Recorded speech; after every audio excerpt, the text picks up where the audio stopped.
네, 책을 읽고 나서 이왕이면은 독서의 내용을 더 아이들이 꼭꼭 씹어낼 수 있게 7가지의 독후 전략을 사용하고 있습니다.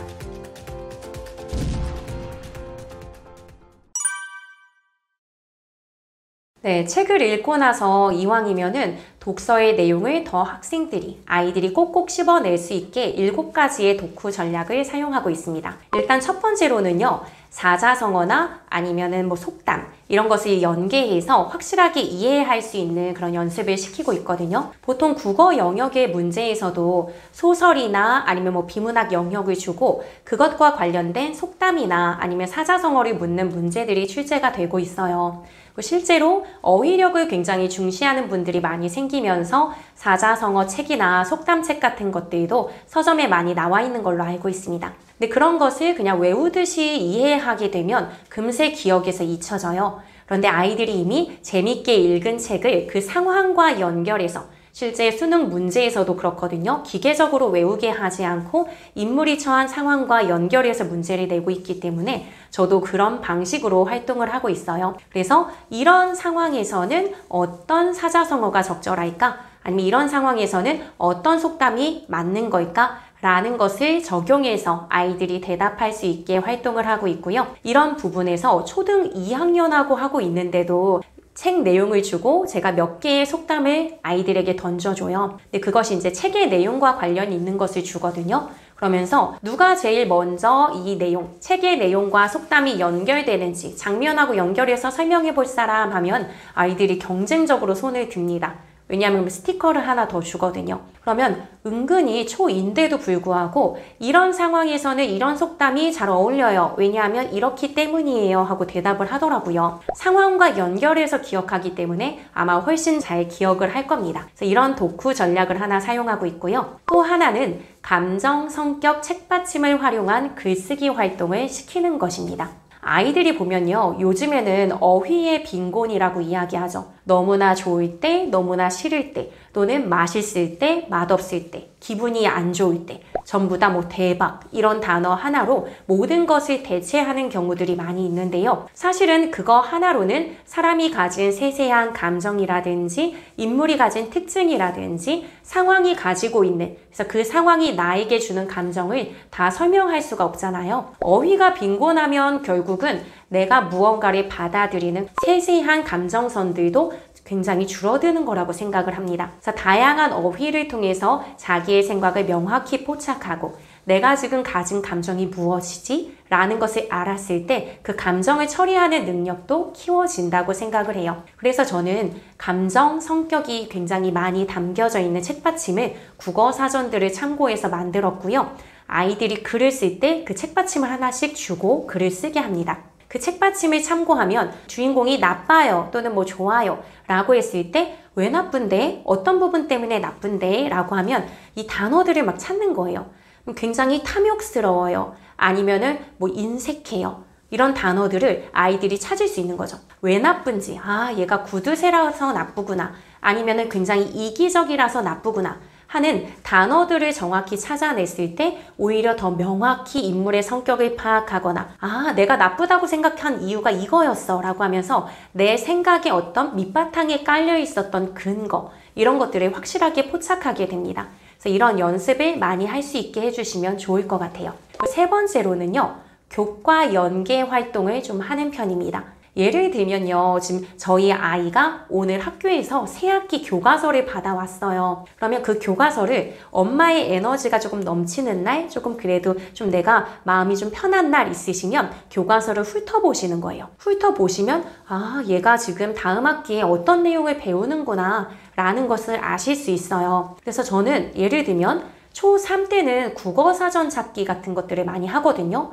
그러면 이런 연습을 좀 시켜줘야겠다 라는 생각이 들어서 초2가 끝날 무렵 즈음에는 아이들이 좀 어려워하거나 하는 단어들을 사전을 주고 찾아보게 합니다. 그래서 찾아보는 연습을 하게 한다든지 아니면은 장자못과 며느리바위라는 책이 있는데 그런 건 초등학교 3학년 때 지역 연계해서 지역의 어떤 명물이라든지 지역만의 특수성을 가진 그런 어떤 기관이나 아니면은 뭐 골동품이나 아니면 전설 이런 것들을 파악하는 그런 내용이 있거든요. 그래서 그런 내용이 있을 때는 장자못과 며느리 바위 이런 책을 같이 읽게 해요. 그러다 보면 학교 수업과 읽는 책이 굉장히 잘 연결되는 경험을 아이들이 하게 됩니다. 그럼 아무래도 학교 수업을 이해하는 데 도움이 되기도 하고요. 거꾸로 학교에서 배워온 걸 한 번 더 복습하는 그런 차원에서 도움이 되기 때문에 교과 수업을 이해하는 데 도움이 되실 겁니다.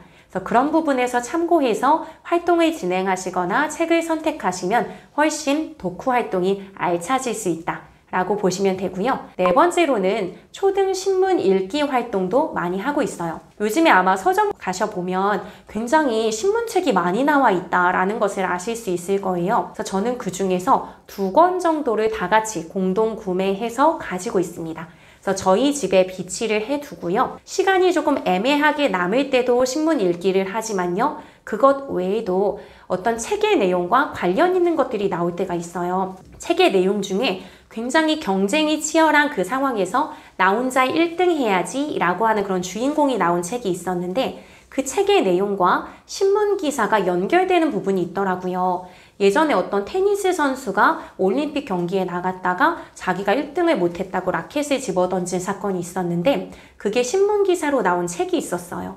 그래서 저는 그 책을 읽은 다음에 신문 기사랑 연결을 해서 1등이 얼만큼 중요한 걸까? 이렇게 뭔가 스포츠맨십에서 벗어날 정도로 그렇게 중요한 걸까? 1등이라는 건 어떤 가치를 지니는 걸까? 라고 하면서 책에서 읽었던 내용과 신문을 연결 지으면서 이야기를 하기도 했습니다. 사실 신문이라는 게 우리가 살아가는 세상의 이야기잖아요. 책의 내용은 어떻게 보면 아이들이 그냥 그림책 속의 세계 또는 그냥 종이 속의 세계라고 인식할 수도 있는데 신문과 연결 짓다 보면 책 속 세계의 내용이 그냥 종이에만 존재하는 게 아니라 우리의 삶과 긴밀하게 연결이 되어 있는 것이구나 라는 것을 알게 되면서 책을 조금 더 깊이 있게 읽게 되는 효과도 있습니다. 그래서 그런 식으로 아이의 사고의 폭을 확장시켜 주실 수 있어서 그런 신문책 읽기도 해보시면 좋을 것 같고요. 그리고 또 다른 독후 활동을 소개해 드리자면 저는 아이에게 직접 쓴 글을 발표하게 하는 독후 활동을 거의 매일 하고 있습니다. 이 발표는 엄마 입장에선 어렵지 않잖아요. 그냥 시키기만 하시면 되는 건데요. 그것이 가지고 오는 효과가 단순히 말하기를 잘하게 되는 효과 말고 다른 효과들도 가지고 오게 됩니다. 어떤 게 있냐면요. 글쓰기를 발표하게 하면 아이의 글씨가 반듯해지는 효과가 있습니다. 어떻게 글씨와 발표가 관련이 있을까? 이런 생각을 하실 수도 있는데요. 아이에게 네가 쓴 글을 읽어봐, 발표해봐 라고 하면 읽으면서 독해가 안 되는 거예요. 글씨를 엉망으로 썼을 경우에 자꾸자꾸 막히면서 읽지 못하는 경험을 아이가 하게 됩니다. 그러면 그냥 저는 넌지시, 잔소리 하듯이 하는 게 아니라 이거 선생님이 읽어봤는데 내용이 정말 좋았는데 글씨만 정확했으면 네가 발표까지 완벽했을 텐데 아쉽다. 라고 아쉬워해 주는 거죠. 저보다 아이가 사실 더 아쉽잖아요. 그렇기 때문에 글씨가 점차 내가 조금 더 알아볼 수 있게 쓰는 글씨로 반듯해지는 그런 효과가 있고요. 또 다른 효과 하나는요. 내용의 흐름이 조금 더 자연스러워집니다. 우리가 전문 작가들도요. 글을 쓰고 나면 소리내어서 읽어본다고 하거든요. 단순히 글을 쓰고 눈으로 읽는 거랑 다르게 소리내서 읽어보다 보면 글의 흐름이 자연스럽지 않은 게 보여요. 그러면 아이들도 내가 쓴 글인데 읽다 보면 뭔가 말을 계속해서 반복하고 있거나 문법적으로 좀 맞지 않아서 이상하게 느껴지거나 아니면 전체적인 통일성에 어긋나거나 하는 것들을 느끼게 됩니다. 그러다 보면 아이에게 이런 부분이 자꾸 반복되다 보니까 조금 이상해졌네? 이런 식의 조언을 건네주면 그런 부분이 점차 개선이 돼요. 그럼 직접적인 잔소리를 하지 않았는데도 본인이 자꾸 읽어나가는 과정에서 말하기도 불편했고 뭔가 자연스럽게 읽히지 않은 걸 느끼면서 그 다음에는 발표하기 전에 한번 스스로 먼저 읽어본다든지 하는 그런 변화들이 생깁니다. 그러면서 글 자체가 조금 더 완결성 있게 완성도가 높은 글이 된다는 점, 이런 장점이 있기 때문에 꼭 글 쓴 내용을 발표하게 해보시면 좋을 것 같습니다. 그래서 여기에 하나 더 팁을 드리자면 추가적인 활동으로 이 아이의 발표 동영상을 촬영해 보세요. 아이들이 조금 긴장하면서 읽기는 하는데요. 여기에서 좋은 점은 어떤 점이냐면요. 고등학교로 가게 되면 발표 수업들이 많이 있어요. 특히 수행평가들이 많이 진행이 되는데 요즘에는 교과목별 세부 특기사항이라고 얘기하면서 교과 활동 중에 어떤 내용을 구체적으로 했는지 생활기록부에 굉장히 구체적으로 적어주고요. 그건 대학 입시의 자료로 활용이 됩니다. 그렇기 때문에 교과 선생님들이 수행평가를 많이 진행하고 수행평가의 대부분은 말하기 아니면 발표예요. 또는 글쓰기. 말하기 자체가 발표잖아요. 발표를 할 때 굉장히 글은 잘 써놨는데 공부도 잘하고 굉장히 총명한 아이인데 발표를 할 때는 굉장히 위축돼 있거나 자신감이 없어서 앞을 보지 못하거나 아니 목소리가 진짜 잘 들리지 않게 발표하는 친구들이 있어요. 그런 안타까운 경우들을 많이 봤기 때문에 제가 하는 방법인데요. 동영상을 촬영하고 그 동영상을 아이에게 보여주는 겁니다. 이때도 중요한 건 엄마가 잔소리를 하지 않는 거예요. 이것 봐, 앞에 보지 않으니까 시선 처리가 이상하지. 또는 목소리가 너무 작으니까 안 들리잖아. 아니면 장난스럽게 얘기하니까 발음이 뭉개지지? 이런 식의 이야기를 하는 대신에 보여줍니다. 근데 보여줄 때요. 저희 이제 4명이 활동을 하고 있으니까 4명의 동영상이 같이 편집된 거를 보여줘요. 아이가 보면서 이 친구는 이 부분이 잘 돼 있어서 전달이 잘 되네? 근데 나는 약간 발음이 뭉개졌어. 이런 걸 안다든지 너무 빠르게 얘기하니까 전달력이 좀 약해지네? 라는 것을 스스로 느낍니다. 그래서 이게 단기간에 좋아지지는 않는데요. 여러 차례 아이가 보면서 서서히 개선되는 게 느껴져요. 저희 아이 같은 경우엔 좀 성격이 급해서 빠르게 말하는 편이었거든요. 근데 이 영상을 여러 번 보여주면서 아이가 느끼게끔 하니까 말하기의 속도가 어느 정도 안정된 것을 느낄 수 있습니다. 그렇기 때문에 너무 조급해하지 않으시면서 이 영상을 반복해서 보여주시면 아이들은 분명히 스스로 배우는 부분이 있을 거고요. 스스로 배우면서 느꼈기 때문에 이 변화는 천천히 찾아오더라도 확실한 변화를 만들어냅니다. 우린 결국은 고등학교 때 잘하는 친구를 만들어내려고 하는 거니까 그때 분명히 안정적으로 발표를 할 수 있을 거예요. 그래서 마지막으로 하나의 팁을 더 추가해서 말씀드리면요. 발표를 했을 때 하나 더 욕심을 내시자면 이제 경청의 태도, 듣기의 태도까지 좋게 만들어주는 걸 연습시키면 더 좋으실 거예요. 듣기 태도가 잘 돼 있고 친구가 말하는 거에 집중하는 것의 좋은 점은 뭐냐면 아이들이 학교에서도 선생님이 말씀하시는 걸 더 귀 기울여 듣는 연습이 된다는 겁니다. 그래서 아까 발표의 연장선으로 발표를 한번 시켜보면 좋아요 라고 말씀드리면서 이왕이면 동영상 촬영까지 하세요 라고 말씀드렸는데 하나 더 추가하자면 체크리스트에 점검하면서 아이가 발표를 하는 걸 잘 들을 수 있게 해주세요 라고 하는 겁니다.